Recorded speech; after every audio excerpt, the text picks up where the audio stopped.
Easy हो गई थी ना हमारी लाइफ जब एक सिंगल क्लिक से पैसा एक अकाउंट से दूसरे अकाउंट में ट्रांसफर हो जा रहा था यूपीआई के थ्रू। और वही ईज ऑफ लाइफ से कितने ज्यादा स्कैम्स भी हुए। सिर्फ और सिर्फ 2025 में 22,000 करोड़ से भी ज्यादा का लॉस हुआ है। और इसीलिए आरबीआई लाया एक नया अपडेट। तो अगर आप यूपीआई से ट्रांजैक्शंस करते हो तो इस वीडियो को अंत तक जरूर देखिएगा। इमेजिन करो आप अपने यूपीआई से 20,000 रुपए ट्रांसफर करते हो, पैसा अकाउंट से डिडक्ट हो जाता है बट दूसरे अकाउंट में 1 घंटे के बाद रिफ्लेक्ट होता है। तो क्या इंडिया का पेमेंट सिस्टम स्लो हो चुका है? हालांकि UPI payment system fastest mode of transaction माना जाता है, बट क्या वही पेमेंट सिस्टम स्लो हो चुका है?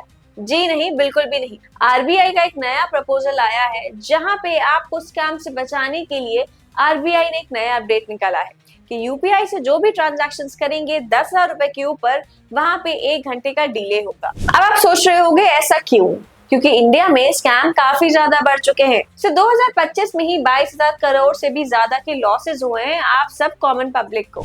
और शायद इसीलिए आप सबके इंटरेस्ट को प्रोटेक्ट करने के लिए आरबीआई ने एक नया कदम उठाया है। तो अगर आप कोई भी नया ट्रांजैक्शन करते हैं 10,000 रुपए के ऊपर, तो वहां पे आपको 1 घंटे का डिले होगा आपके अकाउंट से दूसरे के अकाउंट में पैसा ट्रांसफर होने के लिए। पैसा आपके अकाउंट से डेबिट तो हो जाएगा बट वो होल्ड पे रहेगा और 1 घंटे का कूलिंग पीरियड भी मिलेगा। और इस 1 घंटे में आप इस ट्रांजैक्शन को कैंसिल करके चल सकते हो। बैंक चेक करेगा कि कहीं ये दूसरा अकाउंट सस्पिशियस तो नहीं है। मतलब उस 1 घंटे में बैंक को गलती या स्कैम पकड़ने का टाइम मिल जाएगा और आप बड़े स्कैम से बच सकते हो। इमेजिन करिए आपके पास एक कॉल आता है कि वो कहते हैं कि वो बैंक से बात कर रहे हैं, आपका जो बैंक अकाउंट है वो फ्रीज हो चुका है। तो इस बैंक अकाउंट को अनफ्रीज करने के लिए, ताकि आपको जो सेविंग्स है उसको आप यूटिलाइज कर सको आगे आने वाले टाइम में, तो आपको एक अनफ्रीज करने के लिए अमाउंट देना पड़ेगा। वो अनफ्रीज अमाउंट 15,000 या 20,000 रुपए भी हो सकता है।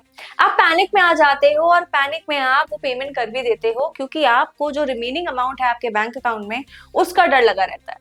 तो यहाँ पे जैसे आप पेमेंट कर देते हो, आपको थोड़ा टाइम बाद आपको रियलाइज होता है कि आपके साथ एक बहुत बड़ा फ्रॉड, एक स्कैम हो चुका है। अकाउंट से पैसे डेबिट हो चुके हैं ऑलरेडी और दूसरे अकाउंट में ट्रांसफर हो चुके हैं। आप कंप्लेन करते हो बट फिर भी अनरीजनेबल सोल्यूशन नहीं मिलता है। बट यहाँ पे जो नया सिस्टम आ चुका है, वहां पे एक नया क्लॉज आ गया है, 1 घंटे का डिले। तो जैसे ही अगर आप किसी भी अननोन अकाउंट में पेमेंट करते हो तो 1 घंटे का डिले रहेगा। अगर आपको लगता है कि वो अकाउंट सस्पिशियस है तो आप अपनी पेमेंट कैंसिल भी करके चल सकते हो।